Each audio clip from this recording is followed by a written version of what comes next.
Hi, I'm Jett Kuso, and yes, okay, I get it. I've made a top 10 weirdest Bakugan list before, and I know the top 10 lists are supposed to be about the top 10, but maybe, just this once, this is another top 10. There have been a lot of weird Bakugan I've still never talked about, and I've saved the weirdest ones for last, so stick around to the end of the video. Without further ado, the top 10 weirdest Bakugan. Again! Number 10, Avior. Avior. One of those. Starting off simple and getting weirder as we go, this is Avior. She's a fairly unassuming, dragony looking Bakugan, not all that unique at a glance, save for the highly detailed scales etched into both the inside and outside of her wings. But don't touch that dial, cause Avior has a little surprise up her sleeve. Bop! Boop! Bap! Look at that! That's, what is that? And why does it do that? You see, Avior is a Baku Double Strike Bakugan. No, not that Double Strike. The original series Double Strike. A small lineup of Bakugan that have extra spring-loaded transformations activated by the push of a button or a flick of the switch. When you flick her tail down, her wings flip down and her neck extends like a... I'm realizing I don't know enough engineering terms to think of an analogy. It's really weird. Moving on. Number 9. Turbine Dragonoid.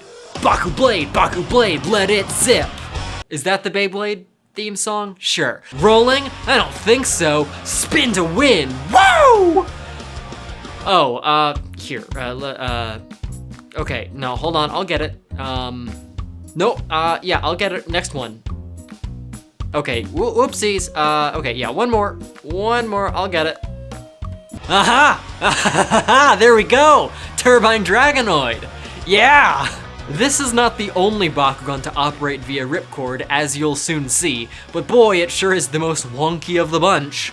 The ripcord spins a weighted flywheel inside the Bakugan, causing a gyroscopic effect that allegedly keeps the Bakugan's magnet aimed downward as you push it forward. And admittedly, it worked better as a kid when I first got it, but I think the magnet is weakened over time.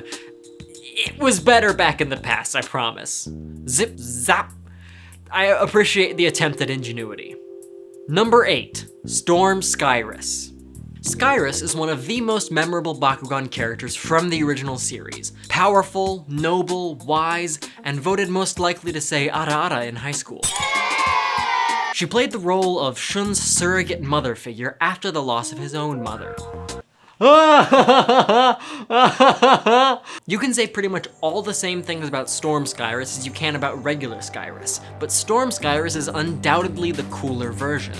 Normal Skyrise is cuter, but Storm has these huge feet and little wing flappies, very edgy, exaggerated proportions. Both toys also have a very interesting gimmick. See this crest on her head? It doesn't friction in like most Bakugan manual pieces. Instead, it flops around loose. Always confused me as a kid because none of the US packaging explained it. But according to this Japanese JPEG, you're supposed to press down on this little circle to roll it. Let's try it and see what happens. Oh, that kind of works. Not on anything but a really like hard surface or a hard table. We certainly tried to get it to work a whole lot of times, and the Japanese designers who invented this surely must have like tested it at least a few times. And good grief, in the commercial, they used to show like a Flash Ingram with the same gimmick literally hop over a Bakugan and land on the card right behind it. It never happened.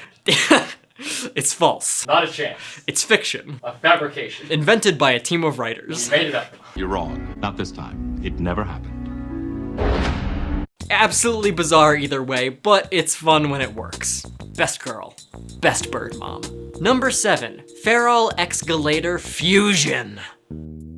Sphinxes are weird, right? The wings of a hawk, the body of a lion, the face of either a human, falcon, or, cat? Hang on, there's already a name for a lion with the face of a cat. And it's called a lion, so it's really just a lion with wings. If it wasn't bad enough already, let's mash it up with a frickin' lizard. Now we're talking. How many different taxonomic families can we fit into one boy? So we've got a Sphinx Kaiju and a Reptile Kaiju, gold and fire. And when they were deciding what color scheme that should have, they decided on socks. And you know what? It kinda works. I'm all about it. Also, in ball form, it is one of the most solid Ultra Bakugan that I own.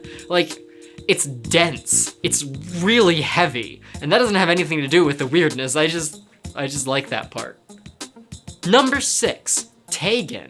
Hey, let's do this again, this should be fun. Tegan was an anime exclusive Bakugan. Just a normal, beautiful human woman. There's no reason to be suspicious of anything. Go give her a hug, why don't ya? I thought it was a human woman, sorry. Please don't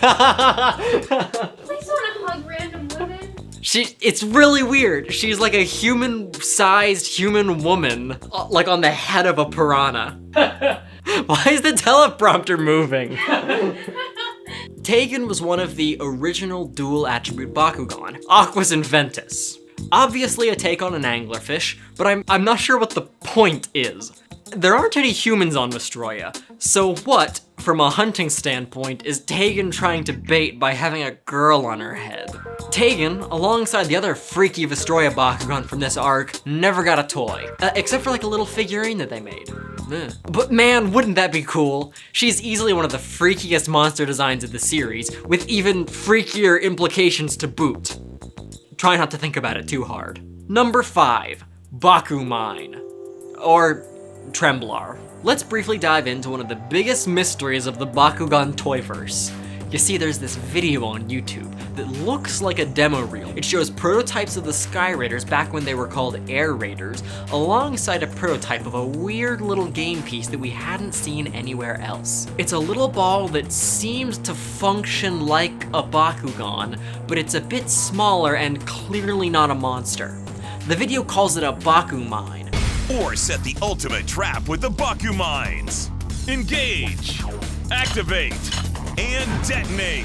It's pretty clearly supposed to be some kind of extra support piece. In this video, it's shown as if it's some sort of huge new element to the gameplay, but by the time it was actually developed into the final product, things had changed drastically. This is Tremblar, a normal Bakugan sold in one set, labeled as a Baku Mine. When it stands, it opens to a ready state until another Bakugan bonks one of its trigger switches. At which point, the top explodes off, in the same way a slightly stuck pickle lid explodes off when you finally crack it, slowly and then all at once. The triggers are just these little tiny plates on two sides, unlike the big spread arms on the prototype. Almost impossible to hit. If I recall the rules correctly, if your opponent doesn't hit the mine, you get bonus G power. Which doesn't make any sense, because then it's the opposite of a trap. You can't even see the G power of the thing if the top doesn't pop up though, so you have to trigger it. Anyway, I don't friggin' know, it's very silly. Why is it always Baku Mine, but never Baku Hours? Number 4, Splight. I'm not gonna do another take on that. I'm happy with I'm happy with how I said it. Splight? Splight! Making that is your only option in the edit. Yeah. Zoom zoom, Baku zoom. Splight is a lot like Turbine Dragonoid, but instead of a horizontal flywheel, this boy has 2 metal gyroscope wheels mounted vertically in the side panels. Pulling the ripcord sends it rolling forward like a normal Bakugan. I didn't say it's terribly useful, but it does actually provide an impressive amount of stability, which can actually make it surprisingly reliable. But man, it's sure weird. Watch it now in slow motion. Ooh. It's really interesting because the sides are free spinning, the discs are free spinning, and the center also spins independently. It's a bit of an engineering marvel. I just wish they left a little bit more room for a good-looking monster form. Look at this dude. Wait till you see the.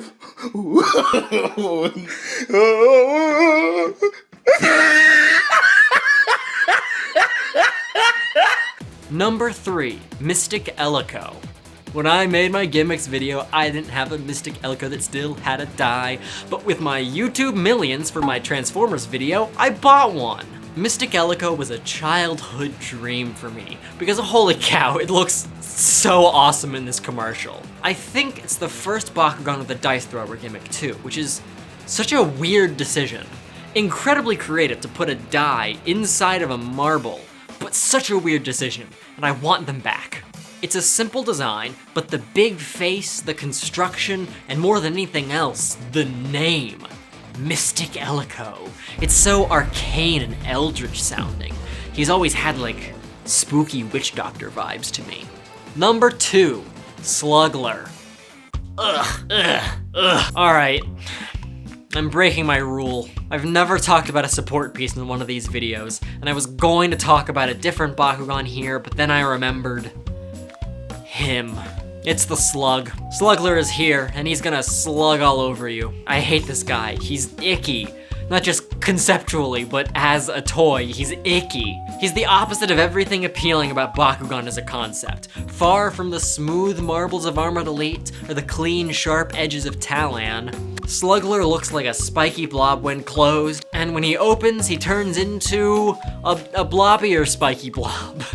I'm not a fan, but this video is about the weirdest Bakugan and not my favorite Bakugan, and I've got to admit, he's really weird. At the very least, I appreciate that he's Lovecraft-inspired in design. Also, his TCG stats ain't half bad. I've actually used him in a couple games because he slots in nicely with one of my decks, but soon to be replaced by Hyenix.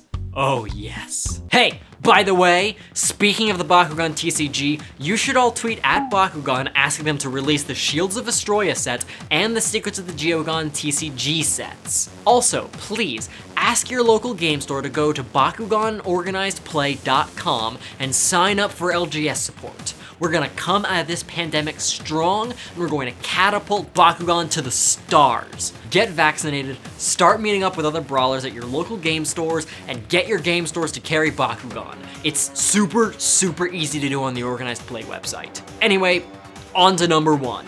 Number 1, Sky and Gaia Dragonoid. Get frickin' ready for this. This is the coolest thing ever, and I've been getting requests to talk about it ever since I started this top 10 series. One Bakugan, right? Wrong! 2 Bakugan! Fly Dragon and Dog Dragon! It's Sky and Gaia Dragonoid. The Ruby and Sapphire of Bakugan, these two may come from one ball, but they actually count as 2 separate Bakugan in gameplay. If both halves land on different cards, they both stay stood where they are. If they land on the same card, you move one half to the other card. This makes it the only Bakugan that can start 2 battles on one turn. They have their own G powers and they're absolutely adorable. Look at them! It's such a weird choice to have these 2 Bakugan act as different Bakugan once they're stood, rather than just giving like a G-power bonus like everything else with like a piece that shoots off, like Dartak or even Tremblar from earlier. And there's all kinds of weird rules that apply in different situations depending on what happens in-game. Old Bakugan always had this philosophy of making a cool toy first, then slapping some unique rules onto it that no one will ever remember. This made the game an absolute mess, and I'm very, very glad the new game is more strict than that, but without it, we probably never would have gotten bizarre stuff like Sky and Gaia. And unlike many weird gimmicks of Bakugan's past, Sky and Gaia actually works. They work well, and the ball is smooth, and the gameplay is fun, and probably not entirely broken. It's the perfect combo of weird and cool to take the number 1 spot. So thank you to everyone who suggested this Bakugan. It really deserves the number 1 spot here. Do you have any ideas for weird Bakugan that have never been made? Do you have any gimmicks you want brought back? Post them in the comments below, and don't forget to like, subscribe, and hit the bell icon so you'll see next time I post a new video. Thank you so much for watching. This is JettKuso, and I'll see you next time. And as always, thanks to my Diamond patrons, Chell, Nicholas Matrix, Jedi Master, and my new Diamond patron, Jackson Birdwell, and my Titan patrons, VarronOoC, The One Only Prime, SheVitus, Sierra107, Skinny Chalk, Dustin Walker, The Jumping Devil, and ParadoxSaber. Thank you so much, and thank you for supporting the channel.